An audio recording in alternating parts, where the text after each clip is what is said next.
തീർച്ചയായിട്ടും പിന്നെ ഒരു സംശയവുമില്ല. നന്നായിട്ട് എല്ലാ കാര്യങ്ങളും നടക്കുന്നുണ്ട്. രണ്ടാമത്തെ ഘട്ടമായിട്ടുള്ള ഈ പുനരധിവാസം, താൽക്കാലിക പുനരധിവാസം അത്യാവശ്യം നന്നായിട്ട് തന്നെ കാര്യങ്ങളെല്ലാം നന്നായിട്ട് പോകുന്നുണ്ട്. എല്ലാ മേഖലയിലുമുള്ള ഒരു ഒത്തൊരുമ, ആ തുടക്കം മുതലുള്ള ഒത്തൊരുമ അവസാനം വരെ നിലനിൽക്കുന്ന ഒരു സാഹചര്യമുണ്ട്. ഇനിയും അത് അങ്ങോട്ട് തുടരുമെന്നുള്ളത് തന്നെയാണ് പറയാനുള്ളത്. എല്ലാവരും വയനാടിനെ ഒറ്റക്കെട്ടായിട്ട് കൈപിടിച്ചു വരുത്താൻ വേണ്ടിയുള്ള ശ്രമത്തിൽ തന്നെയാണ്. ഇല്ല ഇപ്പൊ നിലവിൽ രാഷ്ട്രീയം ഇതിൽ നിലവിൽ തീർച്ചയായിട്ടും നിങ്ങൾ എല്ലാവരും നന്നായിട്ട്. എന്താ പേര്? താങ്കളുടെ എന്താ സംഭവിച്ചേ? അച്ഛനും അമ്മയും മരിച്ചു. നിങ്ങൾ എവിടെയാ താമസിച്ചിരുന്നത്? ഇതിന്റെ പിറകിലോ? എന്താ ഉണ്ടായത്? ഈ ആദ്യത്തെ പൊട്ടലല്ലോ, രണ്ടാമത്തെ പൊട്ടലല്ലേ? പൊട്ടലിൽ തന്നെ അച്ഛനും അമ്മയൊക്കെ പോയി. അച്ഛന് എന്താ പ്രായം ഉണ്ടായിരുന്നു? അച്ഛന് 82 വയസ്സ്. അമ്മയ്ക്കോ? അമ്മയ്ക്ക് 78. താങ്കളുടെ അച്ഛനാണോ ഇദ്ദേഹത്തിന്റെ അച്ഛൻ? എന്റെ അച്ഛൻ. അമ്മയോ? രണ്ടാളും. നിങ്ങളുടെ വീട്ടിൽ എത്ര പേരുണ്ടായിരുന്നു? ഞങ്ങളെ വീട്ടില് പിന്നെ അനിയനും ഭാര്യയും മക്കളും അച്ഛനും അമ്മയാണ് ഉണ്ടായിട്ടുള്ളത്. വീട് പോയോ? വീട് മൊത്തം പോയി. എവിടെ താമസിക്കുന്നത്? ഇപ്പൊ അനിയൻ പിന്നെ വാടകയ്ക്ക് കിട്ടിയിട്ടുണ്ട്. റിപ്പണില് അവിടെയാണ് താമസിക്കുന്നത്. ഓക്കെ. ഇവിടെ തന്നെ ഒരു വീട് ഉണ്ടാക്കുവോ? ഇവിടെ ഇനിയിപ്പോ എന്താ, ടൗൺഷിപ്പ് കൊണ്ടുവരുന്നുണ്ട്. അപ്പൊ അവരിലേക്ക് മാറുമോ? നിങ്ങൾ എന്ത് ചെയ്യുന്നത്? ജോലി എന്താ ചെയ്യുന്നത്? എസ്റ്റേറ്റില്ല. അപ്പൊ എന്തെങ്കിലും നല്ലത് സംഭവിക്കുന്നതിന് വിശ്വസിക്കുക. കൂട്ടിന് നമ്മളുണ്ടാവും. ഇതിൽ അത്യാവശ്യം വന്നാൽ നമുക്ക് നോക്കാം. ഓക്കെ, തീർച്ചയായിട്ടും. താങ്കൾ എന്താ പറയാൻ വന്നല്ലോ തോന്നി? ഓക്കെ. ചേച്ചിക്ക് എന്തെങ്കിലും പറയാനുണ്ടോ? ഇവിടുത്തെ ഉരുൾപൊട്ടൽ ഞങ്ങൾക്ക് ഭയങ്കര ആഘാതം ഉണ്ടാക്കിയിട്ടുണ്ട്. നിങ്ങൾ എവിടെ താമസിക്കുന്നത്? ഞങ്ങൾ ഇവിടെ അടുത്ത് തന്നെയാ. എന്തെങ്കിലും നഷ്ടപ്പെട്ടു പോയോ? അനിയന്റെ അച്ഛനും അമ്മ കുടുംബങ്ങളൊക്കെ പോയി. വീടും പോയി. നിങ്ങളുടെയോ? വീടും പോയി. വിഷമത്തില. അവർ രണ്ടുപേരായിരുന്നു.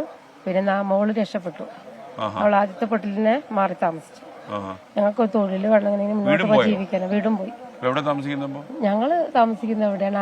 അനിയന്റെ പിന്നെ അനിയത്തിന്റെ അച്ഛനും അമ്മയാ പോയ.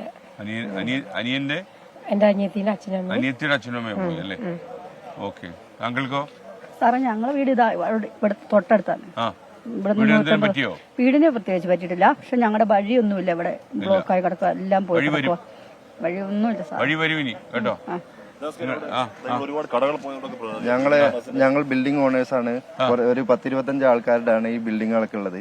ഇവരെല്ലാരും പാവപ്പെട്ട ആൾക്കാരാണ്. എന്റെ ലോണുണ്ട്. അതുപോലെ തന്നെ എന്റെ ഉമ്മ എസ്റ്റേറ്റിൽ 35 കൊല്ലത്തോളം പണിയെടുത്ത് കിട്ടിയ PF പൈസയും കൊണ്ടാണ് ഞങ്ങളൊരു ചെറിയൊരു കട റൂം ഇട്ടത്, ഒരു 10-12 ലക്ഷം കൊടുത്തിട്ട്. ഇപ്പൊ അതിന്റെ വാടക കിട്ടിയ കൊണ്ടായിരുന്നു ഞങ്ങള് ലോൺ അടച്ചത്. ഇപ്പൊ ആ വാടക പൈസ കിട്ടാനില്ല. കച്ചവടക്കാരെ ഇനി വരുമെന്നും അറിയില്ല. കാര്യം എന്ന് പറഞ്ഞാൽ അത്രയും കുറഞ്ഞ കുടുംബത്തിലേക്ക് ഇവിടെ പോയിട്ടുണ്ട്. നാട്ടുകാരുടെ എണ്ണം കുറഞ്ഞു. അപ്പൊ ഇനി ഇത് ഓടുമെന്ന് പോലും അറിയില്ല. അപ്പൊ ഞങ്ങളെ പിന്നെ കടങ്ങളും അതേപോലെ തന്നെ ഈ ബിൽഡിങ്ങിന്റെ കാര്യത്തിൽ ഈ ബിൽഡിങ്ങിൽ പിന്നെ വർക്ക് ചെയ്യുന്ന അഥവാ വാടകക്കാർക്ക് ഉപജീവന കാര്യങ്ങളെല്ലാം വ്യാപാരി വ്യവസായിയും അതുപോലുള്ള സംഘടനകളൊക്കെ ചെയ്യുന്നുണ്ട്. പക്ഷെ ബിൽഡിംഗ് ഓണേഴ്സിന്റെ കാര്യം ഇതുവരെ സർക്കാരിന്റെ ശ്രദ്ധയിൽപ്പെട്ടിട്ടില്ല. അപ്പൊ അതൊന്ന് പെടുത്തണം. ഞങ്ങൾ പിന്നെ ഉപജീവന മാർഗം തന്നെയാണ് അതിൽ നിന്ന് കിട്ടുന്ന വാടക. അതും ഇപ്പൊ നഷ്ടപ്പെട്ട് കിടക്കുകയാണ്. നിങ്ങളുടെ പേരെന്താ? എന്റെ പേര് സൗജത്ത്. എന്താ ചെയ്യുന്നത്? സുദർശിനി. പറയാനുണ്ടോ? എനിക്ക് പിന്നെ സ്കൂൾ റോഡിൽ നമുക്ക് സ്ഥലമൊക്കെ ഉണ്ടായിരുന്നു. സ്ഥലം നഷ്ടപ്പെട്ടു. ഇവിടെ തന്നെ പോയ അടുത്താണുള്ളത്.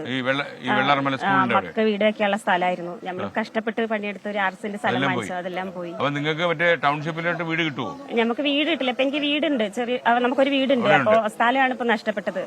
2 മക്കളാണുള്ളത്, പെൺകുട്ടികള്. അവരെ വിദ്യാഭ്യാസം കാര്യങ്ങളൊക്കെ പ്രയാസം. ഞങ്ങളൊരു പഴയ വീട്ടിലാണ് താമസിക്കുന്നത്.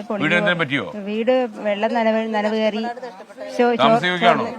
കാര്യമില്ല സാറേ. നമുക്ക് താമസയോഗ്യല്ല. നമുക്ക് ഒന്നുമില്ല. ഒരു മാസമായിട്ട് ഇപ്പോ ജോലിയൊന്നും ഇല്ല. ഞങ്ങൾ എങ്ങനെ ഇരിക്കുന്നുണ്ട് ഇപ്പൊ.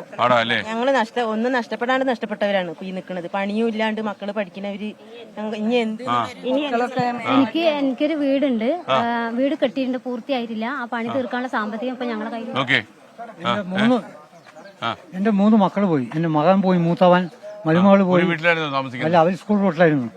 3 ആളുണ്ടായിരുന്നു. 3 ആളും പോയി. ഒരാൾ ഇതുവരെ കിട്ടിയിട്ടില്ല. മൂത്തവന് 50 വയസ്സ്. +1 പഠിക്കുന്നവൻ 16 വയസ്സ്. സ്കൂൾ റോട്ടിലേക്ക് അങ്ങേ ഭാഗത്ത്. നമ്മളത് എന്റെ ചേച്ചിന്റെ ഭർത്താവ്, ചേച്ചിന്റെ മോളെ, കുട്ടിയൊക്കെ നഷ്ടപ്പെട്ട. ഞങ്ങള് വില്ലേജ് ഓഫീസ് ഏരിയയിലുള്ള ഞങ്ങളൊരു ഒറ്റപ്പെട്ട ഭാഗം പോലെ ഒരു 10-15 വീടുകള് ഒറ്റപ്പെട്ട പോലെ ആവും. ഏത് കാര്യങ്ങൾ വന്നാലും നമ്മളൊന്നും അവിടെ അറിയപ്പെടില്ല. നമുക്കും അവിടെ താമസിക്കാൻ ബുദ്ധിമുട്ടും പ്രശ്നങ്ങളും ഉണ്ട്.